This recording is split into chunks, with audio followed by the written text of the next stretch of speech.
Happy cuan buat para cuan mania ya. Semoga kalian semua cuan luber-luber, dan hari ini kita akan membahas 5 emiten yang dimiliki oleh Arto, Indi, Sand, Toba, dan juga PSKT. Tapi kita sebelum membahas 5 emiten tersebut, kita akan membahas pergerakan IHSG hari ini. Tanpa lama-lama lagi, kita langsung akan bahas ke IHSG. Ini caranya IHSG. Hari ini IHSG tutup merah karena dia open di atas, tetapi mengalami penguatan sebesar 0,1%. Dan tapi kita harus perlu mulai hati-hati karena IHSG terlihat pergerakan uptrendnya sudah mulai melemah, membentuk sebuah pattern yang bisa dikatakan rising wedge. Bisa dibilang ini pergerakan trennya mulai mengecil dan bisa terlihat juga sedikit mulai melemah gitu. Dan jika menggunakan teori Elliott wave, ini sudah mendekati puncak dari wave 5. Bisa saja ini juga sudah di arah bagian wave 5, tapi menurut saya karena keadaan masih uptrend, ini masih bisa mengalami penguatan lagi sedikit ke area Fibonacci extension 100% nya di harga 7170-an. Tapi perlu diwaspadai juga jika ia breakdown dari area rising wedge ini, dia bisa menuju melakukan koreksi ke area MA20, 50 maupun MA100. Ini bisa dikatakan koreksi yang cukup dalam. Dan juga perlu diperhatikan jika IHSG sudah menyentuh area 7170-an ini, kita juga sudah harus mulai cukup waspada karena IHSG sudah terkena area target dari wave 5 nya. Dan bisa saja ia tertahan di area tersebut dan melakukan koreksi dalam gitu. Untuk emiten yang kedua, emiten yang pertama yang kita akan bahas hari ini ada Arto. Arto ini salah satu emiten yang terafiliasi dengan GoTo yang akan IPO beberapa hari lagi. Jadi bisa saja Arto ini mendapatkan efek dan melakukan penguatan saat GoTo IPO gitu. Dan bisa dilihat ini Arto sedang dalam keadaan sideways sejak bulan Juli tanggal 30 tahun lalu 2021, dan sekarang ia sedang berada pada area supportnya di sekitaran harga 13.750-an sampai di sekitaran 14.000-an. Dan bisa juga dilihat ia sedang berada di area trendline, support trendline dari harga Arto ini. Dilihat dari sisi volumenya ini sangat terlihat ini ada volume spike. Kalau nggak salah ini yang masuk asing ya. Coba kita langsung aja lihat bandar detektor pada tanggal 25 Februari. Kita langsung buka bandar detektornya. 25 Februari. Oke, ini yang masuk CS ya, merupakan salah satu bandar asing juga. Dan bisa kita lihat average dari harga CS ini berada sangat di puncak ya. Padahal harga dari Arto sekarang ini di 14.000-an gitu. Jadi Arto ini cukup menarik selama ia tidak breakdown dari area support kuatnya bertemu dengan support horizontal dan juga support trend lainnya. Ia bisa menuju ke area resisten ya di 16.900-an. Dan juga bisa dilihat kalau misalnya ia breakout dari harga 16.900-an, ia bisa membentuk sebuah pattern yang dikatakan ini merupakan pattern reversal double bottom. Dan bisa juga kita lihat ini membentuk sebuah membentuk sebuah double bottom yang horizontal, tetapi di area RSI-nya ini membentuk sebuah higher low. Ini bisa dikatakan jika ia breakout dari 16.900 ini bisa dikatakan membentuk pattern double bottom with divergence dan bisa berpotensi menuju resistennya di sekitaran harga 19.200-an. Kita langsung ke emiten yang kedua, ini ada Indi. Ini hari ini mengalami penguatan sebesar 2,24% setelah kemarin ia memantul di sekitaran area MA50-nya, sekaligus juga area Fibonacci 61,8% ya. Ini jika ia berhasil menguat, ini ada resisten pertamanya di harga 2360-an. Jika ia langsung menguat dan breakout dari area resistennya di 2360-an, ia bisa membentuk sebuah pattern double bottom juga di sini.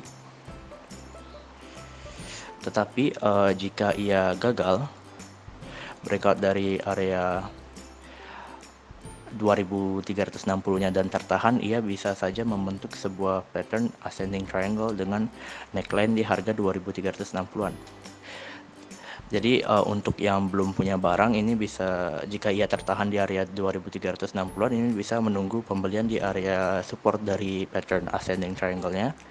Dan jika ia menyentuh, bisa melakukan pembelian bertahap, atau juga yang ingin melakukan buy on breakout, ini bisa menunggu ia melakukan breakout di harga 2360 sebagai resisten pertamanya.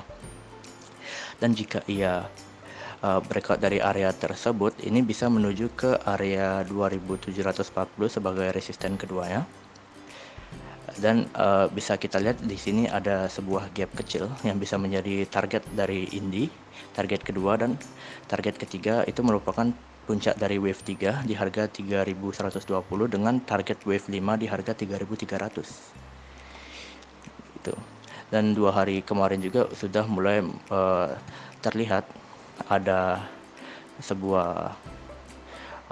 dua candle volume yang hijau yang cukup signifikan di sini. Oke, untuk emiten yang ketiga ini ada Sentra Tama Telekomunikasi Indonesia. Hari ini membentuk sebuah candle doji dengan penguatan 0,84%.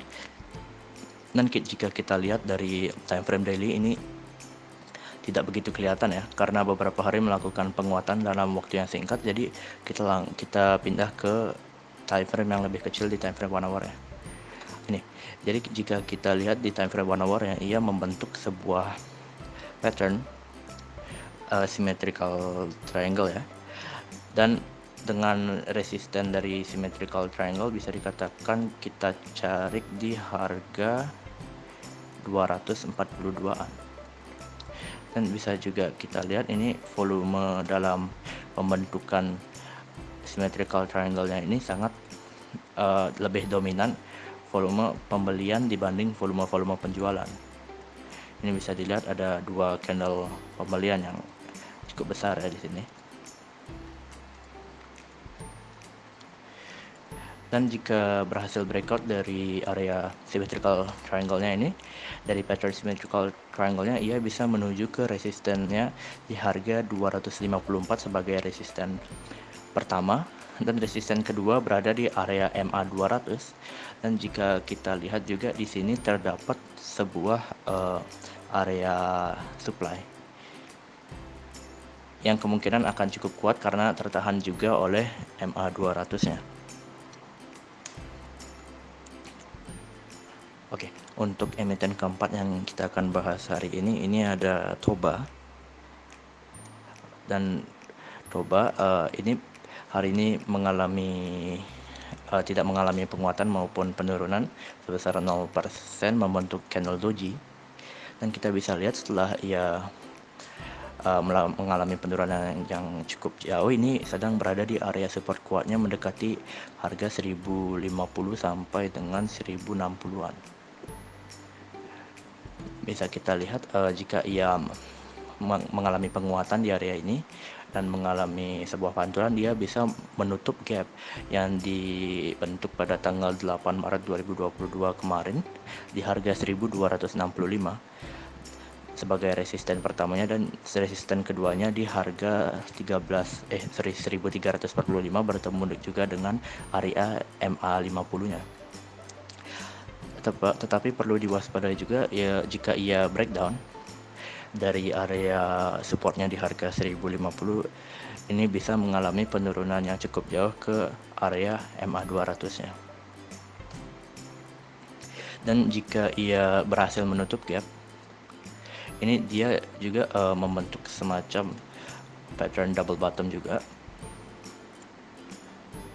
Dan jika dilihat dari RSI nya juga, ia membentuk sebuah higher low, dan bisa dikatakan jika ia breakout dari pattern double bottomnya, bisa dikatakan ini merupakan pattern double bottom with retest dengan targetnya bisa dikatakan di sekitaran 1345 sampai dengan 1385-an. Oke, ini adalah emiten terakhir yang kita akan bahas hari ini. Ini ada PSKT.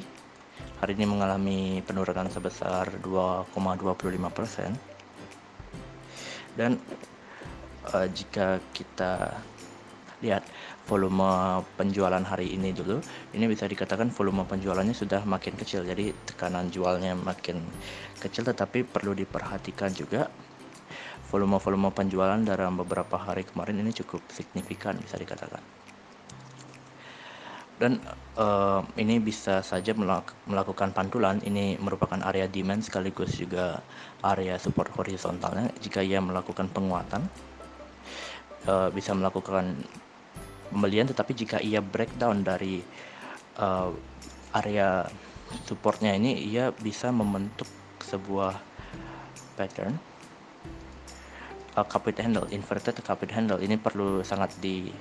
Ini merupakan hal yang sangat perlu diwaspadai, karena jika ia breakdown dari area supportnya ini, bisa ia menuju ke sekitaran area MA 200, bahkan dia bisa menuju kembali ke area harga 50-nya gitu.